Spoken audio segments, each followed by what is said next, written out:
Okay, Dana, look, I'll take one for the team, too. We'll both take one for the team. You and I will both agree that we'll wear a diaper. Not the same diaper, different diapers.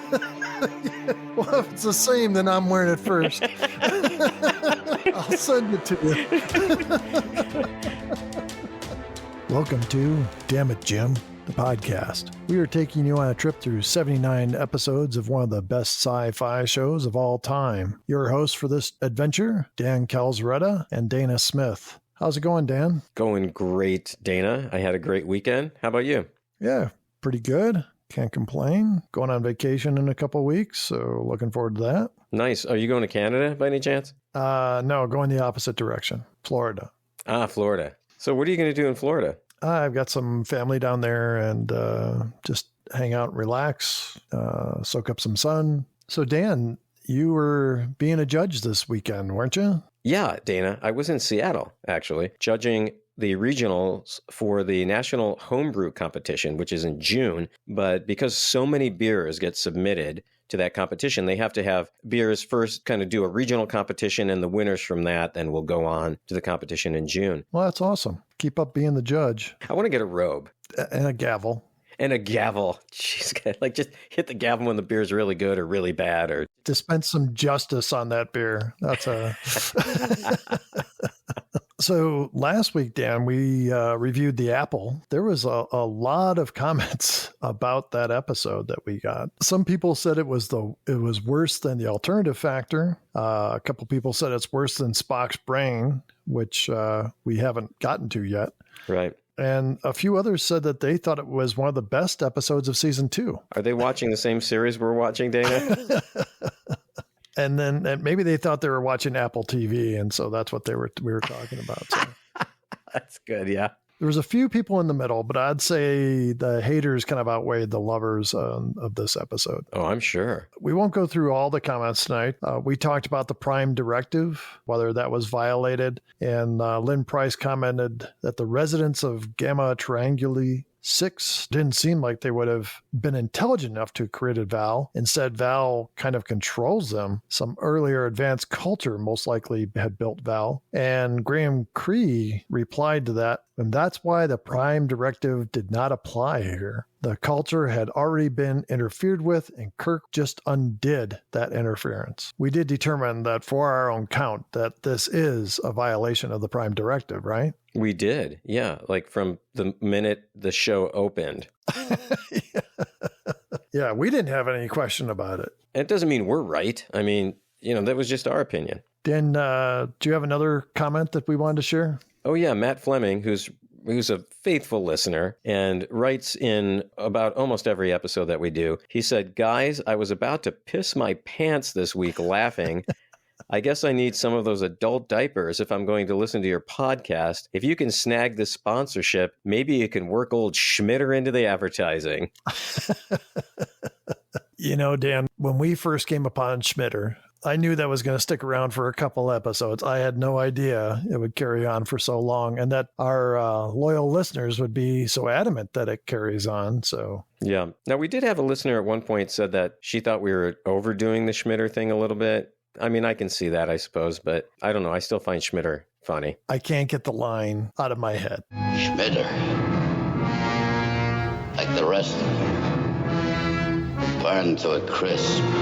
As always, thanks for all the comments and the compliments. We always appreciate that. Any input, discussion is good, and we'd like to put your names out there if we can. So thanks again. Now, Dan, it's time to move on to the Doomsday Machine. So we start off as the Enterprise picks up a faint but garbled distress signal, and it's apparently a starship's disaster beacon. Communications officer, who's not Uhura, is unable to make out any words aside from constellation. Yeah, where is she in this episode? She was on vacation. Because she wasn't in last week's either, was she? No. Yeah, what's going on with that? She was becoming quite popular, and I'm sure that probably doing magazine shoots and movies and talking to Martin Luther King.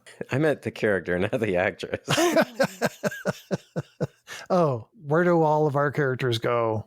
when they're not on the show. Yeah, that was my question. So where do they go? Wrigley's Pleasure Planet.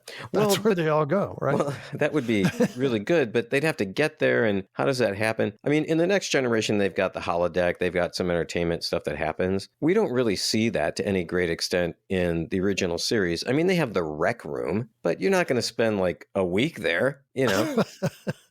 Spock reports that system L370 has been destroyed. All 7 planets in the system have been destroyed, smashed to rubble. Proceeding to system L374, they find the same thing. Debris where there once were healthy planets. All the systems in the sector have been destroyed except for the 2 inner planets in L374. So again, Dan, we start off with a mystery. And as they're flying through the system, we see like huge just chunks of rock coming toward the view screen, that kind of thing. People clinging onto the rock to go by. Help me!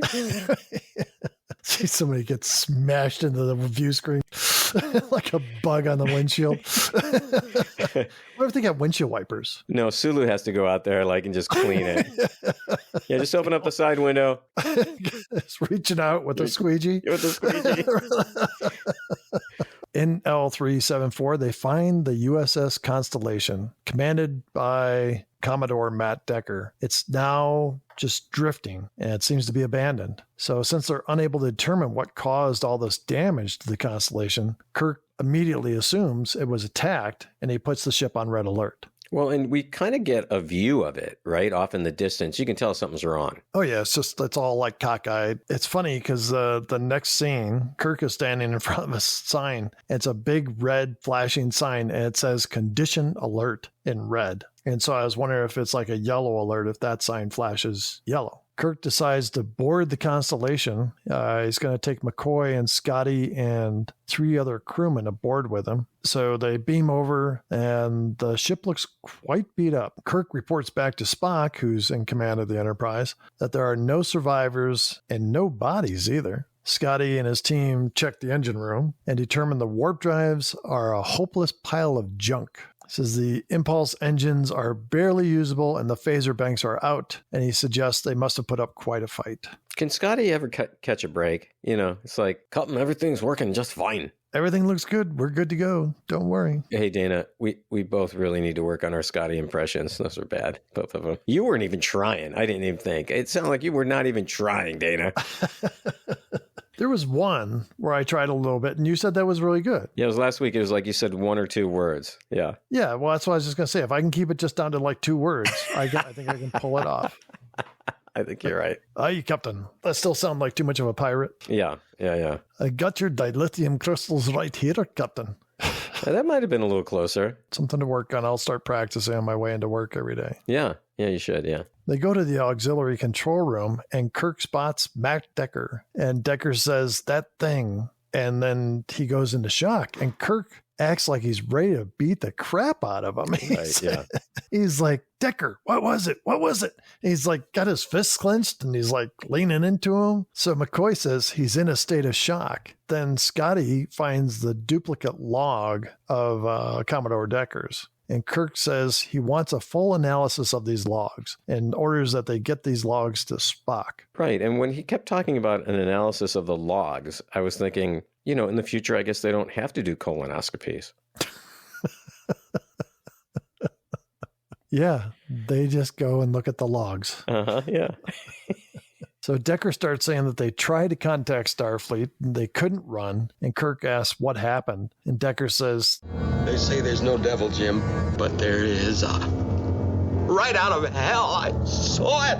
And Kirk asks, where's your crew? And he says he beamed him down to the 3rd planet. There is no 3rd planet. Don't you think I know that? There was, but not anymore. They called me, they begged me for help, 400 of them. Decker says the whole thing is a weapon. It must be. It's miles long with a maw that could swallow a dozen starships, a planet killer. The word maw, he means like a mouth, right? Yeah. You never hear that word. That's kind of a cool word. Yeah, it's kind of old-timey. It is old-timey, yeah. Spock says that from the tapes, he learned that the planet killer, a robot, an automated weapon of immense size and power. It smashes up the planets and uses the debris for fuel. That's kind of a little bit of a leap, don't you think, that he just determined that it's a robot? Yeah, and that it uses the debris for fuel. Yeah. How would you know that? But hey, he's Spock. I'm not going to question him. Kirk asks, where is it heading? And Sulu has projected the path of the Planet Eater and says it will go through the most densely populated part of our galaxy, meaning our solar system, our galaxy, right? Like Earth, Mars, Venus. I mean, the galaxy and the solar system are two different things. Yeah.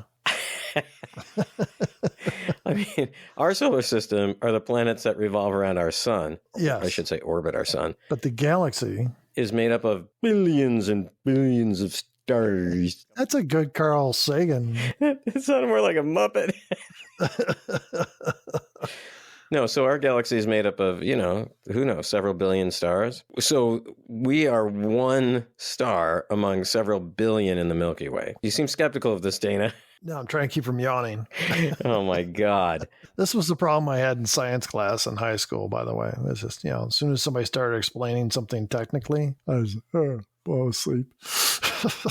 It's not really technical. It just has to do with one solar system or billions.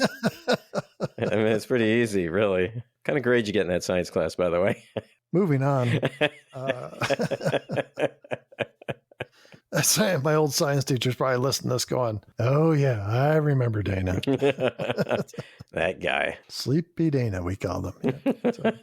But yeah, so I mean, our galaxy, though, means it's going to go through, I took it to mean our solar system. Well, I mean, it depends on what the most densely populated part of our galaxy is. We're out on a spiral arm. This is another thing you probably fell asleep, in science class.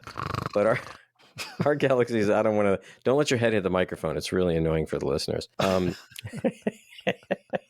So we're on an arm. We're kind of on an arm, yeah. You said we extend out like an arm. Yeah, we're on one of the arms of the spiral of the galaxy that is the Milky Way. So the Milky Way has arms. Does it have legs? Is there a head? Interestingly, there is a black hole right in the middle of the galaxy. Yeah, but this black hole is pulling stuff in, not shooting stuff out. I mean, it's maw. If it turns out that our solar system is indeed in the most heavily populated part of the galaxy, then yes, we're going to be in the path of this planet eater. Well, I would think at some point in time, this planet eater is going to make it to our solar system. Yeah, probably. Yeah. I think that's what the threat was. Okay, so we spent about 12 minutes now, maybe 13, of which 11 and a half will not make it into the podcast, just to say, yes, you're right. But yeah, you're right. It's all about me being right, Dan. I know. So McCoy says it's incredible. Why would anyone build this? And Kirk says, Bones, did you ever hear of a Doomsday Machine? No, I'm a doctor, not a mechanic. Yeah, that was really good. I didn't remember that we had one in this episode, did you? But it doesn't really work. It's kind of, you ever hear the Doomsday Machine? Well, I guess, yeah, it's a machine, so that's why, is that a thing I need like a wrench for? Yeah, it was a bit of a stretch, but hey, we got one though. Yeah, that's all that really matters. So the funny thing is, Dan, I don't know if you noticed this, there's a corrugated screen or something at the back of the room where Scotty and Washburn are. Yes, I remember that, yeah. They are like facing into the room and they just stand there like dummies, like they got nothing else to do. It's just weird because I first thought there was something wrong with them when I was watching this show. Like maybe they had been overtaken by aliens or become possessed or something, So. Yeah, I didn't notice that. So you're saying when McCoy and Kirk were talking, those guys are just standing there like not doing anything. Yeah. Maybe it was break time. I mean, they're union actors, right? I think they have breaks. If you're on screen, you're getting paid for your time. So you better be doing something. Have you ever had a union card, like a actor's union card? No. Oh, but so for acting, you were a scab. Yeah. Taking jobs away from union actors. Where I was doing acting, there was no union actors. And a lot of people would say there was no actors, period. So anyway, Kirk goes on to explain it's a weapon, primarily a bluff, never really meant to be used. It's something that could destroy both sides in a war. Now, remember how just a couple of minutes ago we said we thought it was a little bit of a leap for Spock to say the things he did? This is like times that by about 1 million, and you get to what Kirk just said. Like, how does he know any of that stuff? Yeah, you think about it, and it's like, what was there to make him say this is a doomsday machine? So Decker stands up and says, forget about your theories. That thing is out there, and it's headed towards our galaxy. What are you going to do about it? And so they decide to beam Decker aboard the Enterprise and tow the Constellation behind. And Decker argues, but Kirk convinces him and that he will stay on the Constellation while McCoy and Decker beam up to the Enterprise. And also on the Constellation will be Scotty and some engineering team too. Is that right? Yeah. So the next thing we see is Decker and McCoy get beamed aboard the Enterprise just as the red alert sounds. They both run to the bridge. Spock is reporting to Kirk, who is still on the Constellation, that Decker's planet killer just came up behind them fast. And we see the image. To me, it looked like a lamprey eel. Yes. Yeah, exactly. That's a great visual. Yeah. Or a cannoli. Well, a bad cannoli, like a misshapen cannoli. It also kind of looked like an ice cream cone on its side with no ice cream in it. Oh, like a sugar cone. Like a sugar cone. Yes. Gotcha. So sensors indicate it's some kind of total conversion drive, according to Spock. So, Dan? Yes? Obviously, you didn't fall asleep in science class. Tell me about a conversion drive. Well, Dana, you see, a conversion drive is when religious organizations go door to door to try to convert you. That's a conversion drive. So you think this thing that's sneaking up behind them isn't trying to kill them, it's trying to convert the Enterprise to its religion. Yeah, in this case, the way it converts them is it eats them. Well, that's one way to get you on board. With its maw. They prepare to beam Kirk and Scotty and Washburn up to the ship when the alien vessel fires on them. And the Enterprise is rocked. The Constellation is knocked free of the Enterprise. And afterwards, Spock reports that they cannot beam them up. Communication is damaged as well. Sulu reports that the alien ship is back on course to the next solar system, and it's the Rigel colonies. Spock gives Sulu orders to go back to the Constellation and retrieve the captain. Commodore Decker says they should pursue the alien and orders Sulu to do as much. Decker says he is assuming command of the Enterprise, and Spock says, you have the right to do so, but I would advise against it. And he points out the Commodore tried to destroy the alien before. You tried to destroy it once before, Commodore. The result was a wrecked ship and a dead crew. Man, that was harsh. That was really harsh. But you know, sometimes you just need to hear the real truth. Here's the funny thing, though, Dana.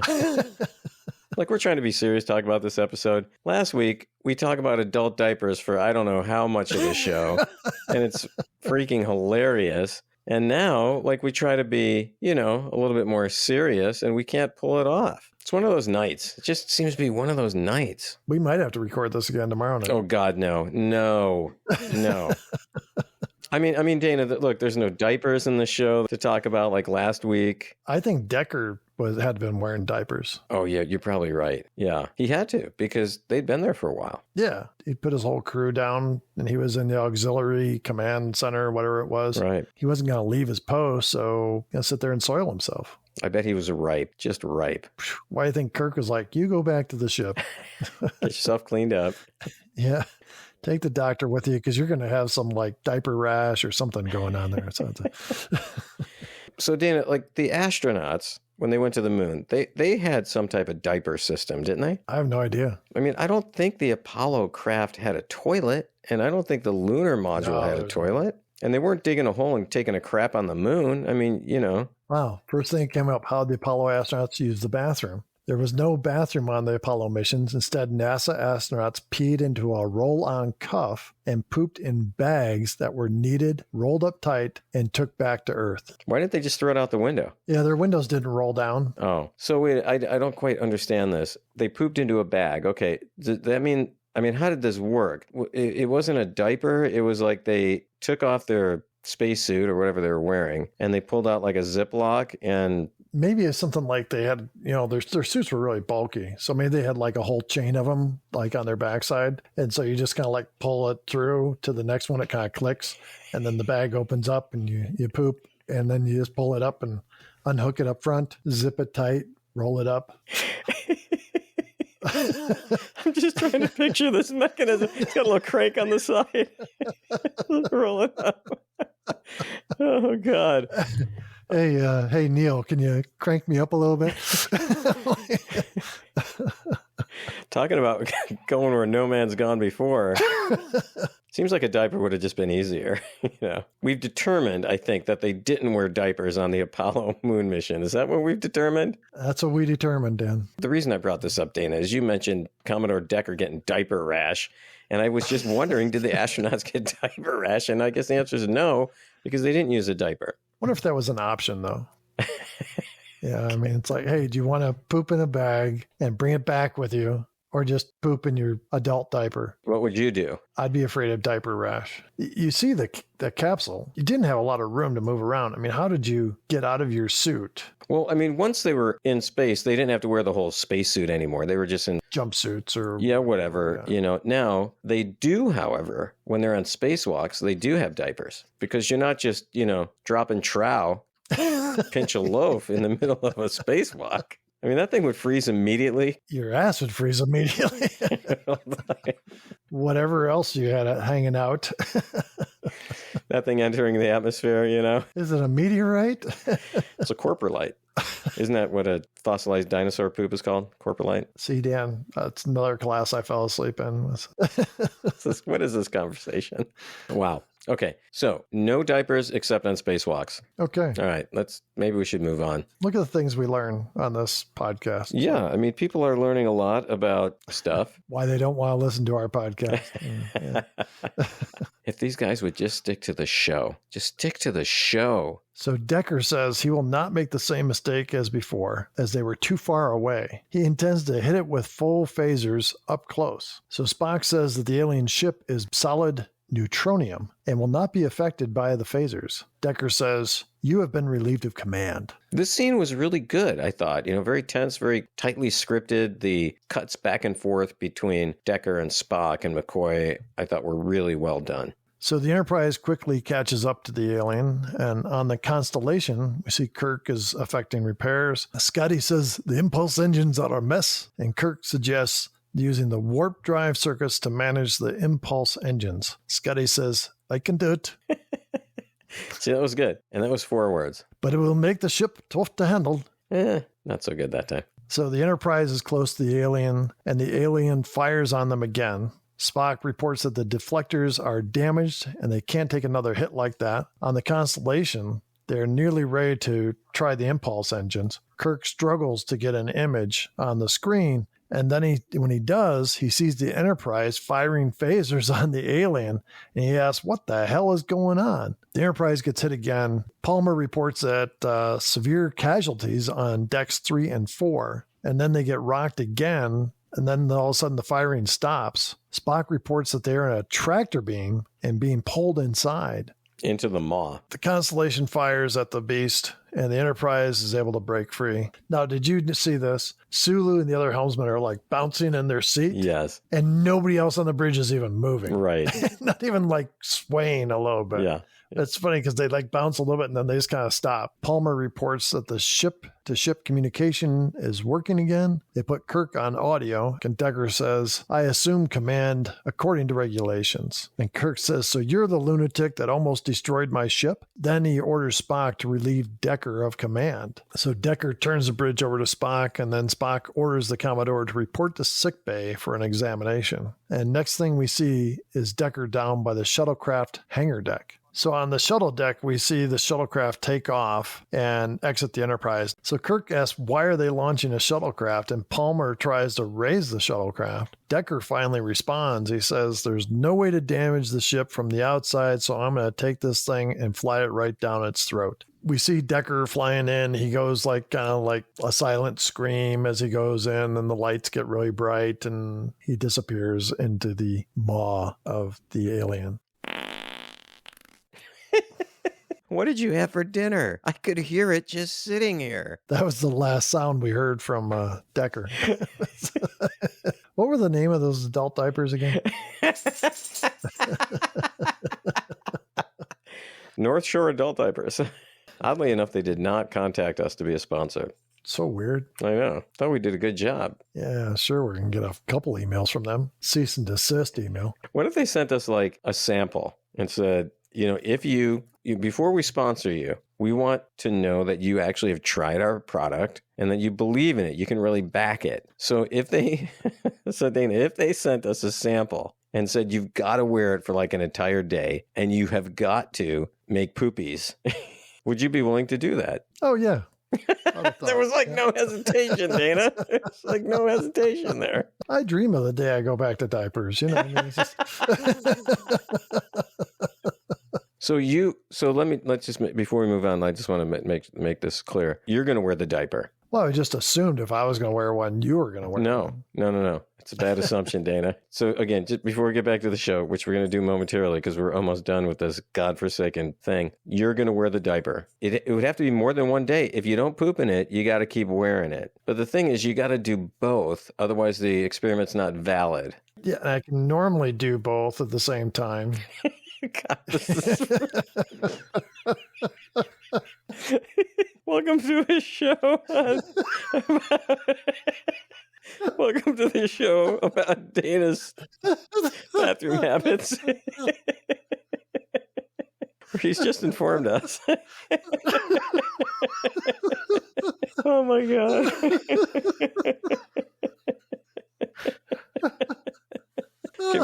We got to move on here, but so I think we're where we are. Okay, I think where we are.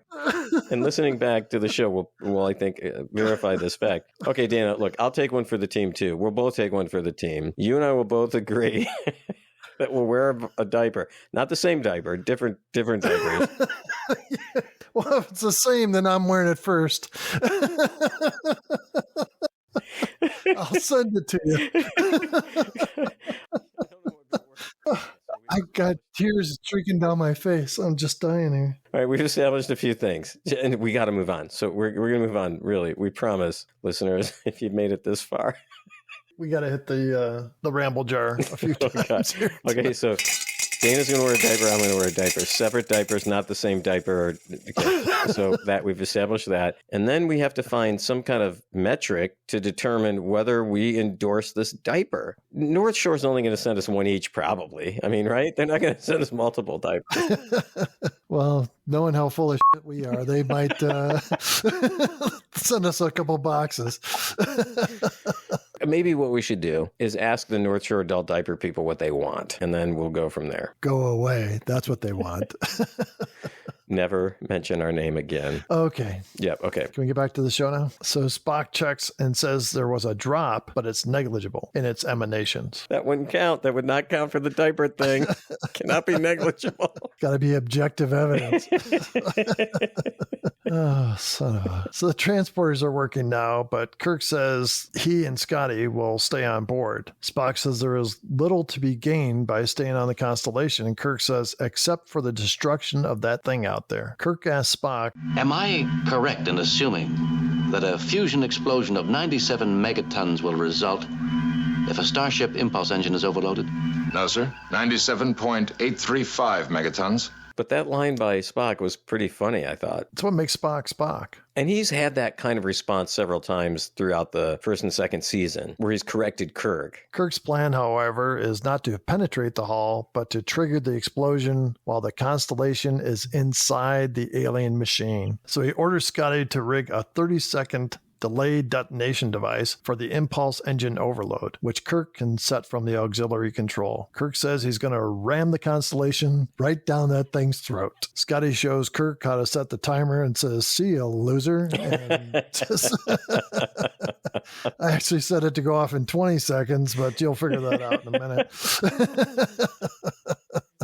Kirk orders Scotty to beam aboard the Enterprise. Transporter Officer Kyle trying to get Scotty aboard, and Scotty's kind of like there, and then he's not, and then he looks like he's materializing, then he's not. Finally, Scotty beams aboard, and he comes off the transporter pad and says, "What's wrong with that thing?" They say it's a power drain, and he goes off to fix it. They report to Kirk that the transporters are down, but Kirk says there's no time. We see Scotty in the Jeffries tube. Sparks are flying overhead, and Spock tells him speed is of the essence. Scotty finishes his work and calls the bridge and says the transport is working working, but Kirk has to come off now. Kirk waits till nearly the last second, and he throws the switch to arm the bomb. The Enterprise goes to beam him aboard, and the transporter pad shorts out. Scotty jumps back in the Jeffrey tube, and Kirk waits to be beamed out. And then the transporter pads keep rumbling and giving off smoke. Scotty jumps down and calls to transport Kirk. The ship goes into the alien's mouth, and we see the alien ship give off a blue explosion, and then it all goes dark. Kyle is trying to get Kirk in the transporter, and it's kind of like looks a little fuzzy, and then all of a sudden Kirk is there. So on the bridge, Spock reports the alien's energy output is 0, and Kirk comes on the bridge. Spock says, "Welcome aboard," and he reports the alien ship is dead. Then Kirk points out the irony that they ended up using a form of an H-bomb, the Doomsday Machine of the 20th century, to destroy this alien Doomsday Machine. Spock wonders if there might be other devices like that wandering the universe. Kirk sincerely hopes not, as he found the one they encountered to be quite sufficient. So that's how the show ends, Dan. Dana, William Wyndham starred as Matt Decker in the show. You have some information about him. First off, the writer who wrote this wanted the actor Robert Ryan to play Matt Decker. And Ryan, who is a movie actor and stage actor, wanted to do the role, but he had a scheduling conflict. I think Wyndham did a great job. I think he might be my favorite guest star so far in any of the episodes we've seen. Yeah, I thought he was fantastic. He worked mostly in television, but also appeared in several movies, most notably To Kill a Mockingbird. Who did he play in that movie, Dana? I forgot. He was the prosecutor. Also, Robert Duvall's first movie as Boo Radley. Man, see, people learn a lot of stuff on this show, Dana. Okay, they have to listen to a lot of crap to kind of get to it. But it's worth it just for the knowledge that they gain. Yeah, totally. He performed a one-man play about James Thurber, which was called I, Thurber, in the early 80s. Actually came to my college campus. I wanted to see it, but it cost money, and I didn't have money. Dana, what was the real reason? I was at a bar drinking. Pretty much the start of my college career. That's where I was. So it's amazingly enough, Wyndham did not make the connection between Commodore Decker and Captain Ahab until much later when a reporter asked him about the similarities. Sadly, he died in 2012 at the age of 88. Oh, so he can't be on the show. Nor would he want to be, but...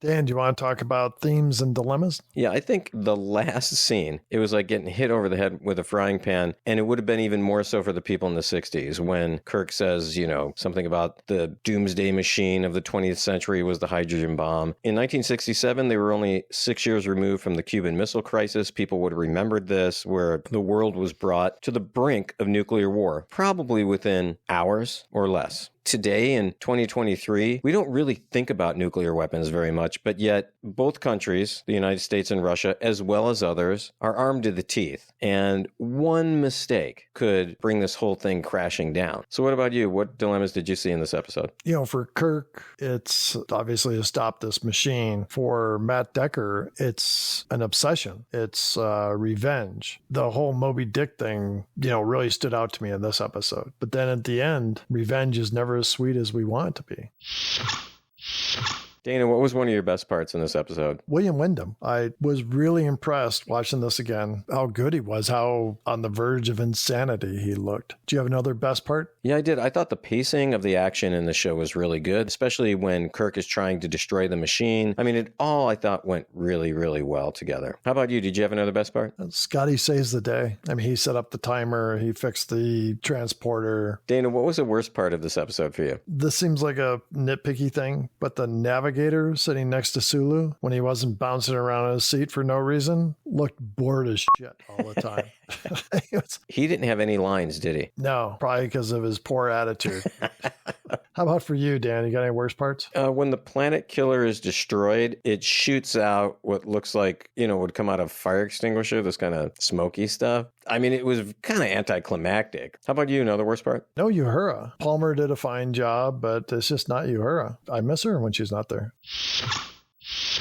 Dana, what do we have for this day in history? Dan, this was released October 20th, 1967. Start with music. So the number one song in the U.S. was To Sir with Love by Lulu. The number one song in Britain. Oh, Dana, I hope it's not our friend Engelbert. Right up there with Engelbert is the Bee Gees and the song Massachusetts. Also on this day, a purported Bigfoot is filmed at Bluff Creek by Roger Patterson and Robert Gimlin in North Carolina. I think that is the iconic Bigfoot that everyone, if they've ever seen a Bigfoot sighting film, it would be that one. Finally, Dan, guilty verdicts were returned against Neshoba County, Mississippi Deputy Cecil R. Price and 6 other defendants for violations of federal civil rights laws in connection with the 1965 murder of 3 civil rights workers in Philadelphia, Mississippi. Trial was held before an all-white jury in the U.S. District Court in Meridian. The defendants received sentences ranging between 3 and 10 years in prison. Dan, do you want to move on to the counts? Yeah, let's do it, Dana. How about the dead crewman count for this week? There was casualties, but we never hear about anybody being dead. I'm saying 0. Now, I know this is going to be a stretch, and I think I know what your answer is, but anyway, Dana, we can count Decker's crew, because they lost all 400. I mean, that would really put our total way up there. I thought you were just going to ask about Decker. I didn't even think just about Decker. Well, what do you think? Should we count Decker? I mean, he was the commander of the Enterprise for a little while. But he was the commander of the Constellation. All right, so 0. So we've got 35. How about a shirtless Kirk Ripshirt Kirk count? Not even close. Yeah, 0. So a total of 10. He's dead? 0. 0 for a total of 6. I'm a doctor, not a fill in the blank. I'm a doctor, not a mechanic. Yeah, it might not have made a lot of sense, but it counts. So we got 1 for this week, a total of 6. How about the supreme being count? Yeah, I was thinking about whether or not we could count the Doomsday Machine as a supreme being. There's no way. No. I agree with you. Yeah, there's no way. So 0, a total of 7. Violation of the Prime Directive? Now, should they have tried to talk to the this lamprey eel thing in space and try to convince it that its ways were bad instead of just blowing it up? What do you think, Dan? I think Kirk should have tried to talk this thing to death. No, I don't think so. Okay. Yeah, no, I don't think so either. 0 for a total of 5. Dana, what do we have coming up next week? Next week is Cat's Paw, not to be confused with the Casbah. I'm just hoping that next week's episode is, for us, is a little bit easier. This was the hardest one I think we've ever done. I think when the Star Trek episode is really good, and I thought this one was really good, I think it's harder to make fun of it. There's just not as much in there to get in and kind of tear it up. Next week, we've got something that we can work with. It's right up our alley. I think so. Well, Dana, it was fun. Even though this one was kind of difficult, still a lot of fun, especially all the stuff we had to cut out. If only the listeners could hear how we couldn't even talk. We were laughing so hard with tears literally streaming down our faces. I still had a great time, and I look forward to next week. Same here, Dan. It's always a pleasure to get together and talk about Star Trek. Until next week, live long and prosper. Thanks once again for listening to Damn It Jim, the podcast. We'd love to hear from you. Please send us an email at dammitjimpodcast@gmail.com or join the discussion on Facebook, Twitter, or YouTube. Make sure to join Dan and Dana next week for the episode Cat's Paw. Until then, enjoy the rest of your week and remember to live long and prosper.